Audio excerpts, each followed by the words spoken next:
Eh bien, bonjour à toutes et à tous, ici Luxus, comment allez-vous? En tout cas, moi, ça va plutôt nickel. Aujourd'hui, on se retrouve pour une nouvelle vidéo. Je vais vous expliquer comment utiliser le logiciel Shadowplay de GeForce Experience. Alors, avant que cette vidéo ne commence, je tiens à préciser qu'il faut avoir une carte graphique Nvidia GeForce. C'est totalement logique, puisque le logiciel s'appelle GeForce. Et il est de Nvidia, si vous avez une AMD, ben rentrez chez vous, ça ne sert à rien, ou une Nvidia normale, ça ne sert à rien non plus. Du coup, je ne suis pas sûr s'il faut avoir une GTX, mais c'est quand même assez conseillé, puisqu'une GTX c'est quand même la base de la base.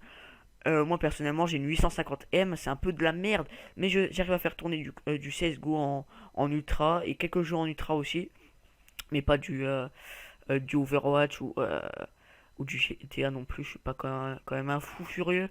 Mais bon, allez, générique, c'est parti.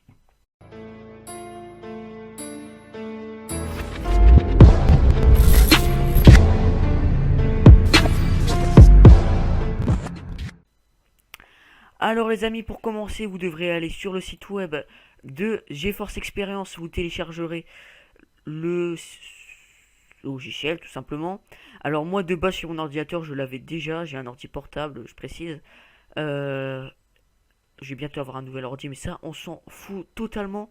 Alors il faut télécharger le logiciel, moi je l'avais déjà de base comme vous voyez. Ça fait longtemps que je l'ai, ça fait 2 ans. Ensuite vous devrez aller sur Shadowplay. Shadowplay ben, bien évidemment, mais de base quand vous téléchargerez GeForce Experience, vous aurez le Shadowplay en bêta. Du coup vous pourrez pas reg, vous pouvez rien faire du tout. Du coup vous devrez le télécharger ici pour avoir la version complète. Quand vous l'aurez téléchargé, ben, rien de plus simple. Vous devrez l'activer puisque de base il sera désactivé. Genre le bouton il sera pas vert, il sera et vous pourrez rien faire, vous pourrez pas changer les paramètres rien du tout. Vous devrez aller sur le Shadowplay ici et activer tout ça. Du coup, quand on va dans les paramètres, on peut choisir l'emplacement de sa caméra, de sa webcam si vous en avez une. Moi j'ai désactivé personnellement, ça ne m'intéresse pas. Vous pouvez aussi changer la taille. L'indicateur d'état, c'est pour vous montrer si vous êtes en train de rec ou pas.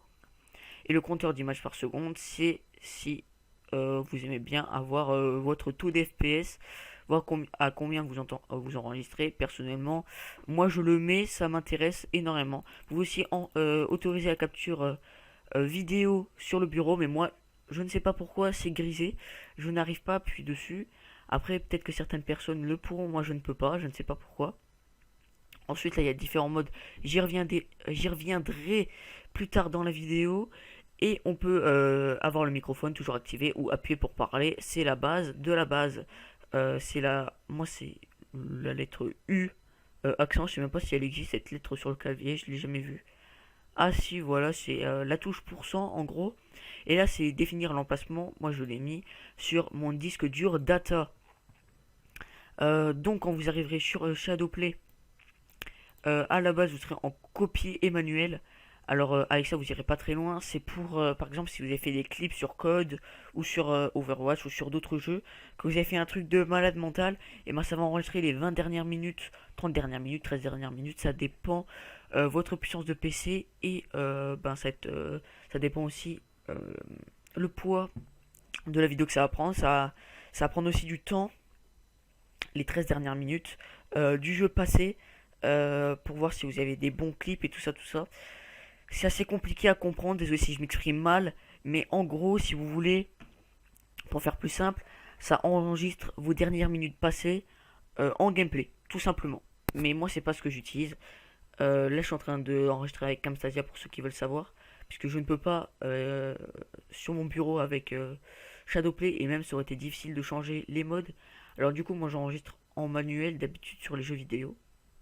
En manuel, c'est genre, vous appuyez sur F9, c'est bon, ça enregistre, vous parlez, après vous appuyez sur F9 encore une fois, ça arrête, vous êtes sur Sony Vegas et puis c'est bon. Après vous pouvez aussi changer la qualité faible, moyenne, élevée ou la personnaliser. Moi je l'ai mis en élevé. Il y a la qualité in-game, il y a la 440p en HD qui a été récemment mis sur YouTube. Je sais pas si c'était récemment, mais moi j'ai découvert ça récemment. La 1440p en HD, la 1080p, 720p, 480, 360. Bientôt il y aura la 4K, j'imagine. Et moi je mets mes FPS en 60 FPS puisque c'est la meilleure qualité qui existe pour le moment en enregistrant. Et donc après il y a la section audio qui vous permettra de choisir soit l'option dans le jeu ou intra-jeu et microphone. Dans le jeu c'est juste enregistrer le son du jeu, ce qui intéresse personne j'imagine. Enfin, ou quelques personnes d'entre vous, si vous voulez juste enregistrer du gameplay en fond, comme sur GTA V, Call of Duty et tout ça, comme certains youtubeurs le font, ou intra-jeu et microphone, qui est le mode le plus répandu. C'est là où vous parlez avec votre micro, et intra-jeu, ça veut dire que vous entendez vos amis parler, le jeu, le son du jeu, et votre microphone à vous, en gros, comment vous parlez, vous. Ou désactiver si vous voulez pas de son du tout, mais ça, moi, je ne l'utilise pas. Ensuite, on va revenir aux commandes touche de raccourci. Il y a Alt F10. Moi, j'ai pas changé la commande là puisque je n'utiliserai jamais de toute façon. C'est pour les minutes enregistrées et tout ça. Ce que je vous ai expliqué tout à l'heure pour le copier et enregistrer. Je me rappelle plus comment ça s'appelle, mais bon. Après, il y a le ça à la base pour activer et désactiver votre enregistrement de base. À la base, c'était Alt F9, mais j'ai changé en F9 tout simple parce que c'est plus facile pour enregistrer. Il y a Alt F8. Donc désolé, je viens de faire une petite coupure parce que j'ai eu un petit dérangement à cause de mon petit frère. Donc je ne sais plus où on en était, mais bref, moi j'ai changé la case F9 tout simplement car comment expliquer, Alt F9 c'était un peu chiant à mettre et quand j'ai changé j'arrivais plus à remettre Alt plus F9. Donc je m'en fous. Après j'ai oublié de vous en parler. Mais il y a aussi le mode Twitch, copier manuel, c'est à peu près la même chose, tout simplement. Et après il y a le mode Twitch, comme vous le savez, c'est juste pour mettre des vidéos en direct. Voilà. Et ensuite, c'est pour ça qu'il y a interrompre, reprendre la diffusion, activer la diffusion, la caméra devant la diffusion, en gros, votre tête, votre cam. Appui pour parler, comme je vous l'ai dit tout à l'heure. Je pense que je vais changer, je vais mettre 1. Je peux pas. Voilà.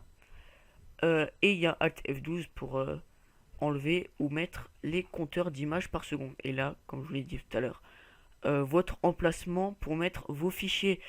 Donc, j'imagine que c'est tout pour cette vidéo. Je m'excuse encore une fois pour la qualité de ma voix, de mon micro. Et aussi parce que comment je parle et tout ça, j'ai pas encore un bon feeling. J'essaye de m'entraîner des fois en parlant tout seul, c'est un peu bizarre, je le sais. Bref, c'est tout pour cette vidéo. Moi, je vous dis salut tout le monde, ciao ciao.